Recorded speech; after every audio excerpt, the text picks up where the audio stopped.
I woke up the other morning to a strange scratching sound at my bedroom door. Groggy from sleep, I thought it was my childhood dog Sunny. Then I remembered I was in my own house, and I had no pets. I got up and opened the door to find a raccoon skittering into my room. Yelling in surprise, I ran to get a broom to chase it out of my house when I noticed that my back door was wide open. I figured that was how the raccoon got in. It was odd though, as I vividly remembered locking the door before I went to bed. I wasn't very concerned, seeing as I live in a safe neighborhood with no history of break-ins or violence, and I figured I had just neglected to lock the door. Remembering the raccoon, I continued on to getting the broom. Flash forward to the next day.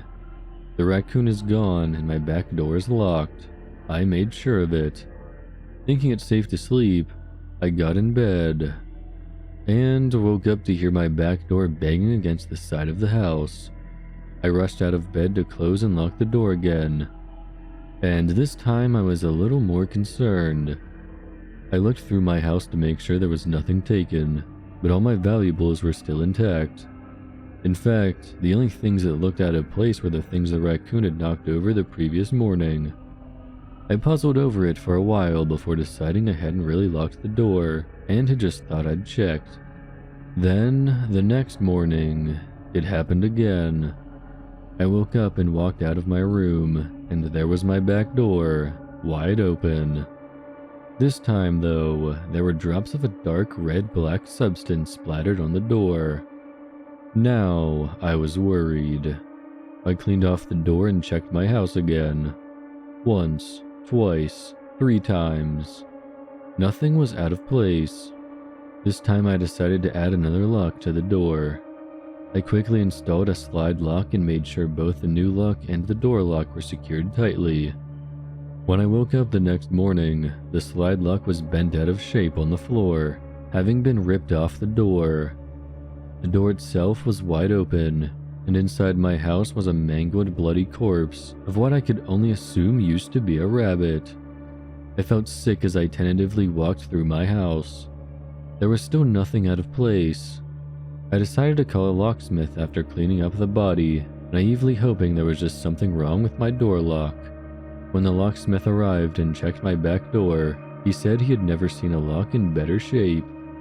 I'm awake now, unable to fall asleep. I locked my door and checked it 5 times to make sure it was locked. I tried to reassure myself, saying nothing was going to happen. The previous incidents have just been wild animals. I just forgot to lock my door the other times. Then I heard it. The doorknob turned on the back door. The back door opened wide. Something walked into my house. I was frozen in my bed, too petrified to even breathe. There was no sound for a minute, and then it laughed. An awful, dry, deep sound. The laugh got louder. No, closer to my bedroom door. It sounded like nails on a chalkboard as its fingers ran down my door. Then I heard a wet thud, and the laughing went away. After an hour of laying in my bed, my heart beating in my throat, I shakily got up and opened my bedroom door. There I was on the floor, my body mangled and broken. And there it was, standing right in front of me, human-like teeth that were far too big and far too sharp contorted into a gruesome smile. A long pointy face with pitch black eyes, an impossibly skinny body, and fingers like spiny claws. It pointed at me, fingers an inch away from my chest, and then it shuffled off with an animalistic gait out through my open back door. I haven't been sleeping. I haven't been eating. I haven't left my room. All I can do is stare at my own corpse in horror. It hasn't come back yet. The sun is going down.